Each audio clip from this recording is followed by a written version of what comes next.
Quand on est au Japon et que l'on cherche un endroit où manger et boire sans se ruiner, dans une ambiance conviviale, à mi-chemin entre un bar et un restaurant, l'idéal, c'est d'aller dans une izakaya. Vous savez, ces échoppes parfois relativement petites, où on vous accueille avec un « Irashaimase » franc et jovial, où l'on hume dès l'entrée les saveurs de la cuisine japonaise traditionnelle, et où les gens discutent joyeusement entre eux, souvent assis directement au comptoir, et en enchaînant les pannes de bière. Eh bien, aujourd'hui, on va parler un peu de ces izakaya, de leurs origines et de ce qu'elles représentent dans la culture japonaise moderne. Alors, Kanpai et bienvenue dans un nouveau Japon Express.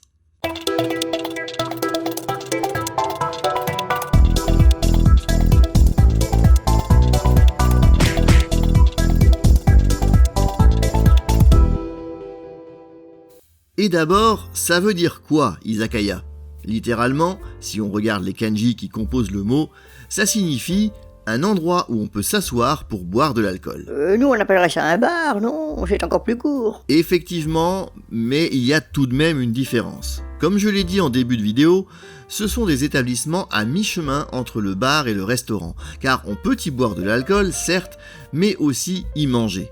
Comme dans un restaurant. Mais dans ce cas, pourquoi ça porte ce nom ? Eh bien c'est un nom qui est resté depuis l'époque Edo, mais l'origine des izakaya remonte plus loin encore, au XIVe siècle pour être précis. Au départ, ça s'appelait sakaya, et là, pour le coup, il s'agissait d'établissements où l'on ne servait que de l'alcool. D'où le nom, sakaya, puisque ça vient de saké, c'était donc des établissements qui servaient de l'alcool. Et particulièrement du saké. Oui, mais le terme désigne en fait l'alcool en général.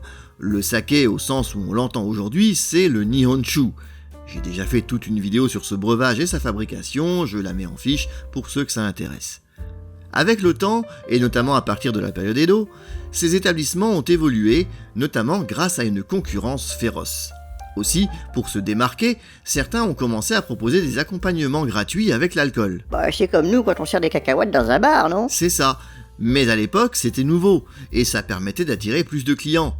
Au XVIIIe siècle, durant l'âge d'or du quartier des plaisirs de Yoshiwara, à Edo, les izakaya les plus réputés proposaient déjà bien plus que des cacahuètes. Ils ont commencé à servir de vrais repas, qui pouvaient aller des sushis au gyoza, en passant par les yakitori, les karaage, etc. Et on y trouvait également des courtisanes, ce qui évidemment attirait de plus en plus de clients, notamment les plus fortunés. C'est toujours comme ça aujourd'hui ? Non, bien sûr. D'abord, il n'y a plus de courtisanes de nos jours. Oui, enfin ça porte un autre nom. Peut-être, mais ce à quoi tu fais référence est aujourd'hui illégal au Japon. Hein. Illégal, ouais, tu parles. Je me suis pourtant laissé dire que... On n'est pas là pour parler de ça. Et d'ailleurs, je ne compte pas aborder le sujet sur cette chaîne. Pour revenir aux izakaya, ils ont évolué pour devenir les établissements que nous connaissons aujourd'hui. Mais ce qui est bien, c'est qu'ils ont totalement conservé ce côté traditionnel, ce côté vieux Japon entre guillemets, qui rencontre aujourd'hui un vif succès auprès des touristes d'ailleurs. Le noren à l'entrée, les tabourets autour du comptoir, le nom des plats écrits sur des plaques de bois sur les murs, l'effervescence des discussions animées dans les établissements qui disposent d'un peu plus d'espace, ça fait partie intégrante de la culture du pays et les Japonais eux-mêmes y sont très attachés. Et même si le nombre de ces établissements a quelque peu diminué depuis 2019, on en trouve encore des milliers dans l'archipel.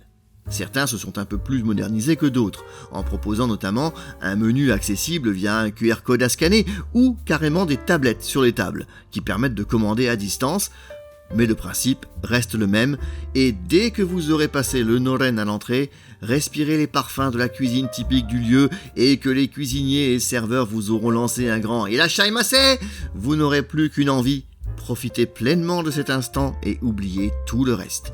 Dans un izakaya, le temps s'arrête l'espace d'un repas, d'un verre ou d'une soirée entre amis. Mais il ne faudrait pas que ça vous empêche de liker, commenter et partager cette vidéo autour de vous, pour que d'autres puissent à leur tour découvrir les joies de l'izakaya. Et si vous ne l'êtes pas encore, pensez à vous abonner pour ne pas manquer les prochaines vidéos.